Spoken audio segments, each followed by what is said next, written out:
केंद्रीय कर्मचाऱ्यांसाठी खुशखबर आहे। केंद्र सरकारनं केंद्रीय कर्मचाऱ्यांच्या महागाई भत्त्यात 2% वाढ करण्याचा निर्णय आज घेतलाय। त्यातून त्यांचा महागाई भत्ता 58 वरून 60%वर पोहोचलाय। केंद्राच्या या निर्णयाचा लाभ 50 लाख केंद्रीय कर्मचारी आणि 64 लाख पेन्शनर्सना मिळणार आहे। 8व्या वेतन आयोगाअंतर्गत वेतन रचना बदलण्याची मागणी केंद्रीय कर्मचारी गेले काही दिवस करत आहेत। मात्र त्याऐवजी केंद्र सरकारनं महागाई भत्त्यात त्यांना 2% वाढ देण्याचा निर्णय घेतलाय।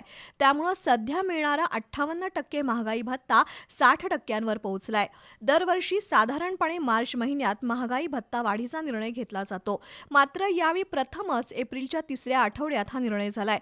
वाढीव महागाई भत्ता जानेवारी महिन्यापासून पूर्वलक्षी प्रभावानं लागू होणार असल्यानं 3 महिन्यांचा महागाई भत्ता एप्रिल महिन्याच्या वेतनासोबत दिला जाणार आहे। त्याचा लाभ 50 लाख केंद्रीय कर्मचारी आणि 64 लाख पेन्शनर्सना होणार आहे।